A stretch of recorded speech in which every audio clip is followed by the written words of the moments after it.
নমস্কার বন্ধুরা, ঘরোয়া হেসেলে সবাইকে স্বাগত। আশা করছি সবাই খুব ভালো আছেন। আজকে একটা নতুন রেসিপি আপনাদের সঙ্গে শেয়ার করছি। সেটা হলো কাঁচা কলা, স্কোয়াশ, আলু আর সয়াবিন দিয়ে একটা আমিষ তরকারি। এটা একদম মাংসের মতন করে তৈরি করে আপনাদের সামনে দেখাবো। তাহলে চলুন কথা না বাড়িয়ে আজকের রেসিপিটি শুরু করা যাক। প্রথমেই এখানে আমি নিয়ে নিয়েছি কাঁচা কলা, স্কোয়াশ, আলু।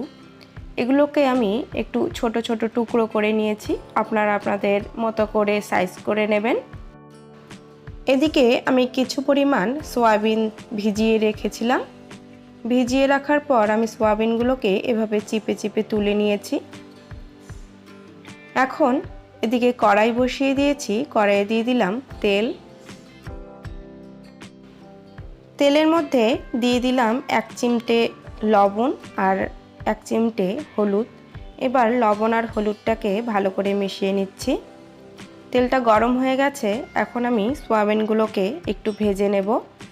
সয়াবিনগুলোকে ভেজে নিলে পরে সয়াবিনের যে একটু কাঁচা কাঁচা গন্ধটা সেটা থাকবে না, আর তরকারিটা খেতেও ভালো লাগবে। তার জন্য সয়াবিনগুলোকে আমি একটু হালকা করে ভেজে নিচ্ছি।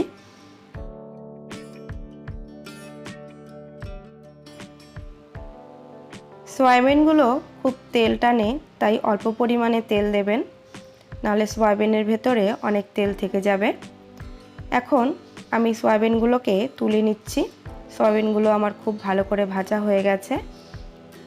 সবগুলো সয়াবিন আমি তুলে নিলাম। এখন ওই কড়াইয়ের মধ্যে আমি একটু বেশি করে তেল দেব।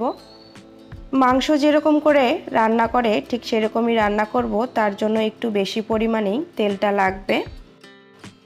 তেলটা গরম হয়ে এসেছে। এখন দিয়ে দিচ্ছি ফোড়নে 5 ফোড়ন, দিয়ে দিলাম 3টে শুকনো লঙ্কা আর দিয়ে দিচ্ছি একটা তেজপাতা। আপনারা চাইলে এখানে জিরে ফোড়নও দিতে পারেন।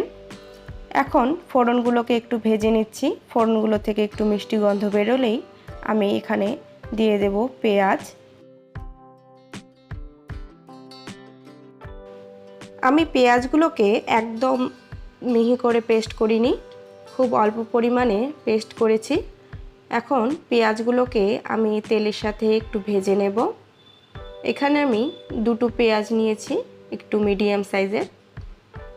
পেঁয়াজটাকে খুব ভালো করে একটু ভেজে নিচ্ছি। এখন দিয়ে দিলাম একটু লবণ, যাতে তেলটা ছিটকে না আসে, তার জন্য লবণটা দিয়ে দিলাম। আপনারাও ট্রাই করবেন, দেখবেন একদম ছিটে আসবে না তেল। এখন দিয়ে দিলাম সামান্য পরিমাণে চিনি। কালারটা যাতে খুব ভালো আসে তার জন্য চিনিটা দিয়ে নিলাম। এখন দিয়ে দিচ্ছি আদা, রসুন আর কাঁচা লঙ্কা বাটা। আদা, রসুন, কাঁচা লঙ্কা বাটাটাকেও আমি একটু ভেজে নিচ্ছি, যতক্ষণ না অবধি আদা, রসুন আর কাঁচা লঙ্কার কাঁচা কাঁচা গন্ধটা চলে যাচ্ছে ততক্ষণ অবধি ভেজে নিচ্ছি। মশলাগুলোকে মোটামুটি ভেজে নেওয়ার পর আমি এখন কেটে ধুয়ে রাখা সবজিগুলোকে দিয়ে দিচ্ছি। সবগুলো সবজি আমি দিয়ে দিলাম। এখন আমি এই পেঁয়াজ, রসুন, আদা, কাঁচা লঙ্কা সবগুলোর সাথে এই কাঁচা সবজিটাকে আমি এইভাবে মিশিয়ে নিচ্ছি ভালো করে।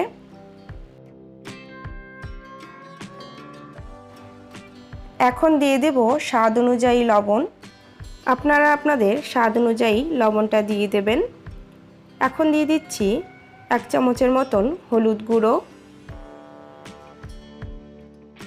এখন লবণ আর হলুদটাকে খুব ভালো করে মিশিয়ে নিচ্ছি।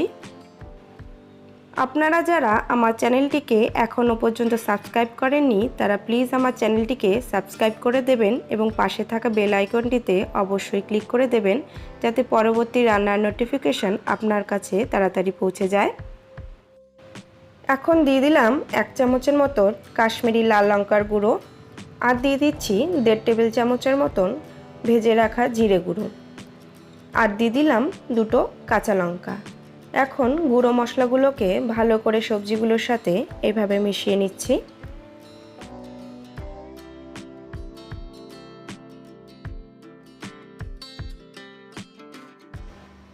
সবজিগুলোকে ভালো করে কষানোর জন্য আর সেদ্ধ হওয়ার জন্য আমি এখানে দিয়ে দিলাম অল্প পরিমাণে জল। জল দেওয়ার পর আমি জলের সাথে সবজিগুলোকে মিশিয়ে নিচ্ছি। আর একটু পরিমাণ জল দিয়ে আমি লো ফ্লেমে 10 মিনিটের জন্য ঢেকে দেব।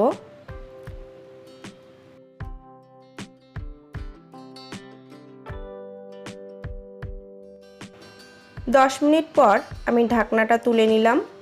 এখন সবজিগুলোকে একটু নেড়ে নেব, একটু চেক করে নেব যে সবজিগুলো কতদূর সেদ্ধ হয়েছে। সেদ্ধ হতে অনেকটাই বাকি আছে। আমি আরও 5 মিনিটের জন্য আবারও হাই হিটে ঢেকে দিব। 5 মিনিট পর ঢাকনাটা তুলে নিয়েছি। দেখুন জলটা অনেকটাই শুকিয়ে গেছে। এখন আমি সবজিগুলোকে খুব ভালোভাবে কষিয়ে নেব, একদম মাংসর মতন করে কষিয়ে নেব। যতক্ষণ অবধি তেলটা ছেড়ে দিচ্ছে ততক্ষণ অবধি এই সবজিগুলোকে এইভাবেই কষিয়ে নেব। এখন ভেজে রাখা সয়াবিনগুলো দিয়ে দিচ্ছি, দিয়ে আবারও আমি এভাবেই নেড়ে নেব। সবজিগুলোকে খুব ভালো করে কষানো আমার হয়ে গেছে। এখন আমি সামান্য পরিমাণে জল দিয়ে নেব। এটা আমি ঝোলের জল দিচ্ছি। আমি একটু মাখো মাখো করব, খুব বেশি জল দেব না। অল্প অল্প করে জল দেওয়ার পর আমি জলের সাথে এভাবে মিশিয়ে নিচ্ছি।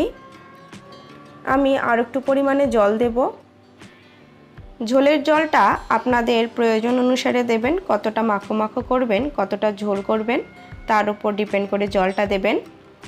আমি আর একটু পরিমাণে জল দিয়ে নিচ্ছি এখানে। জল দেওয়ার পর আমি খুব ভালো করে মিশিয়ে নেওয়ার পর এটাকে ফুটতে দেব আর জলটাকে একটু কমিয়ে নেব।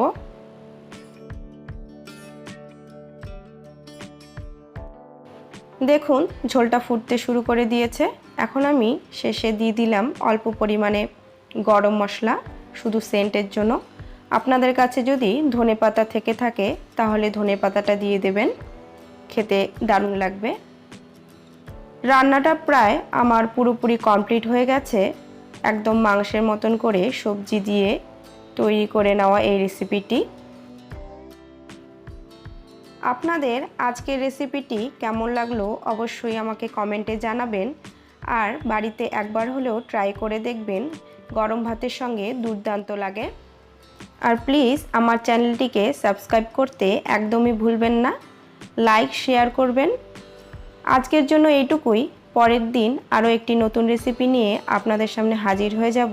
ভালো থাকবেন, সুস্থ থাকবেন। ধন্যবাদ।